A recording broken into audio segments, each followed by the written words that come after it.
Hi everyone and welcome back to my channel. So I'm now 30 weeks pregnant and this is going to be my update for this week. So I'm just going to start this video by being really cheesy because it's the final countdown. I'm done. I'm sorry I went there, but I had to because I'm really excited. I cannot believe that now we're on that whole 10-week countdown to the due date. Obviously a due date is practically a myth and he probably won't come then. Both of Bill and Daisy were overdue, my other two children, so I'm not really expecting to have a baby in 10 weeks time, probably more like 11 or something like that, but we will see. Now I have tried to be a little bit more like accurate for this past week, and I've been making notes on my phone about how I've been feeling, because I think when you get to this stage symptoms can sometimes turn into niggles, and I thought it might be quite interesting. I'm also really feeling different as well, to be honest. I do feel more pregnant. I feel like things have changed and like I'm just really excited, so I'm gonna get right into it. So the first thing that I've noticed this week is a bit of an annoying one, and it's not a glamorous side of pregnancy either, but when I was pregnant with Bill, I developed a varicose vein on the inner part of my left thigh, and it didn't really cause me any problems, but I've never had one of them before. So when I looked down and I was like, what on earth has happened to my leg, I was a bit shocked, but I was only 24 years old at the time, so I've kind of like learned about those sorts of things now, and it kind of goes away, and then with every pregnancy it's come back and it's a little bit bigger and a little bit worse, and I can still see it when I'm not pregnant, but it's never as bad. Whereas this time round, I noticed the other day when it was New Year's Eve, in fact, I was wearing a dress and I didn't have like tights or leggings or trousers on or anything, so I had bare legs, and I've like fake tanned to try and make them look slightly thinner because I've definitely put on some weight since being pregnant. And I noticed that it kind of carried a little bit down into the top of my calf, and I was just so disappointed because stretch marks on your stomach, I've had them for so long now that they don't bother me, and I don't have my tummy out all the time. But a varicose vein on your leg is a little bit more obvious. I'm hoping that as my pregnancy like comes to an end and I've given birth and I've lost any excess weight and water, that will ease off a little bit, but it's really ugly and I'm not very impressed. So that's the first thing. Then the next thing is tiredness, which is such a cliche thing to talk about, isn't it? Like, oh, I'm growing a human, I'm tired. Yes, I am. I'm really getting tired again. Not in any way, shape or form like to the same degree as what it was in my first trimester or even the start of my second trimester. It's relatively mild. It's just I'm noticing that it's harder to get out of bed more than anything. So it doesn't last throughout the day, it's just that kickstart in the morning. I'm feeling like I really need like, I don't know, 10 shots of caffeine, but I can't have that because you're only allowed to have one, aren't you? So I just try and keep pushing myself, because I feel like if I start off the day on the wrong foot and give in to tiredness, I kind of can't shake it after a while. So that's been a little bit frustrating, but I've been quite blessed that it started over the Christmas period, so I have been able to rest and nap and things like that, but it's not fun. And with tiredness is sleep. I am getting up to wee twice a night now, and I am struggling to get comfortable. What I realised as well over the Christmas period is that I stayed over at 2 different family members' houses, Mark's mum's and my grandparents', and my back is very particular to our mattress. Like, I just couldn't sleep properly on another mattress, and it just feels like now I just need our bed. I just need it so badly, and that was quite hard because, you know, when you're really exhausted and you're just lying on this foreign bed, like I actually can't get comfortable. Whereas I've stayed over before and I've never had any problems, so I just think I'm quite tender in my lower back now. I mentioned in my last update that Bill had chicken pox, and thankfully he is over the worst of it now. He's scabbed over, he's feeling fine, and he's back to school on Monday anyway, so he got it all out of the way without having to miss any school, which was really good.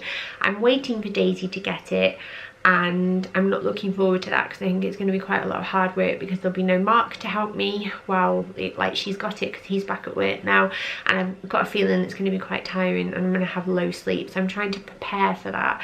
I haven't come down with it again. I know that sometimes you can get it again if you've had it before, and it's not you know, bothered my pregnancy in the slightest. As I mentioned in my last update as well, I now have my blood work paper and like a sealed bag to take to my midwife for my repeat blood test, just to check that my white blood cell count has gone down, because it was a sign of an infection.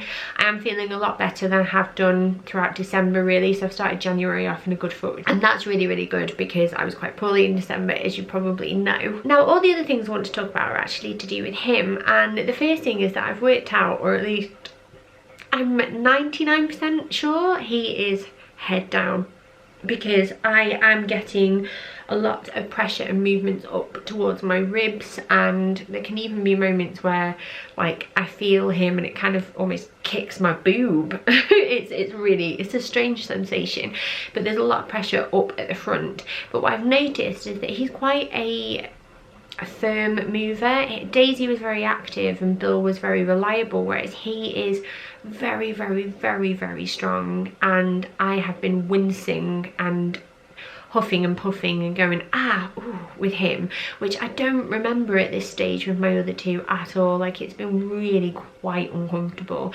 and I am a little bit nervous about the future in terms of the next 10 weeks, because he's only going to get bigger and I haven't got any extra space. Like, there's no more room in there, and he's just, what I find that he does as well, a lot of babies will just kick and you'll get movement in that one area, but when he kicks, he doesn't just kick, he like pushes his feet up and will kick a load up in my ribs, and at the same time he will like plank and push his head down into like my cervix or like the side of my stomach at the bottom, and I literally feel like he's trying to tear me open, and I've never had that kind of uncomfortable movements before. And obviously he's really, really strong, which is really, really good. Go baby boy, very proud of you. You go, Glen Coco. But it's really uncomfortable, and Mark has like felt it quite a few times and then thought, like, how do you actually sleep with that, because that is really intense. But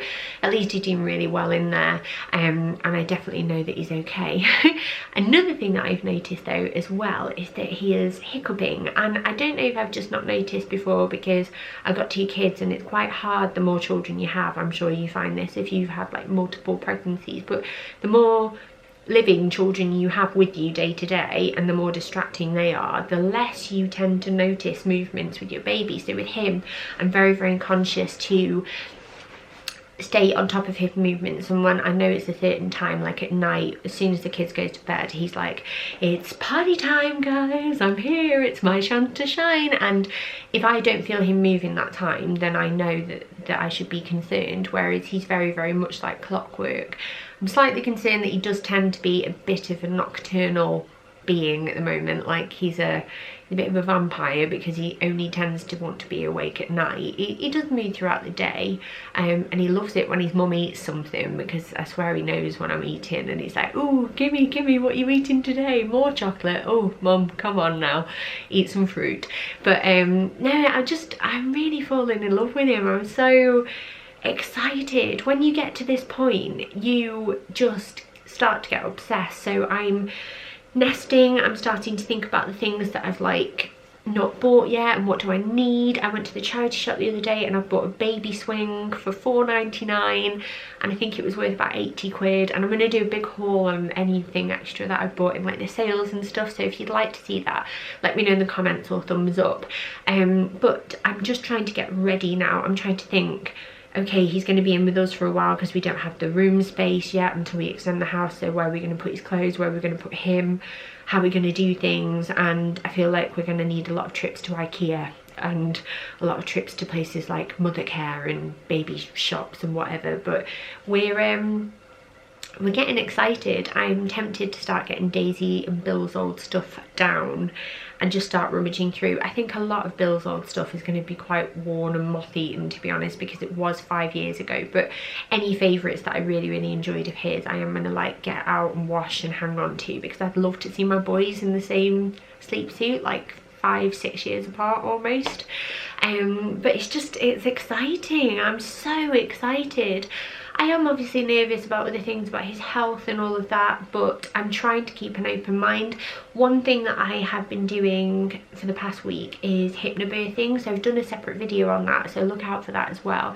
But it's all about like the tools I use, and like it calms me, it makes me feel prepared. I know that whatever happens, I can't control the outcome on the other side, but I have done this before. I have given birth before twice, and I have had a baby in NICU before, and it's really sort of got my head sorted. I can't explain it, but I'm just really giddy. I'm sure you can tell. It's really, it feels really real now, and I just can't wait. But one thing, I have like a request of you. This is my last baby, so with Bill I was very skin. I would probably use the word like quite poor, to be honest. Like I really struggled with money, and a lot of his things, especially the big things, were secondhand, and my parents were amazing buying like nappies and things.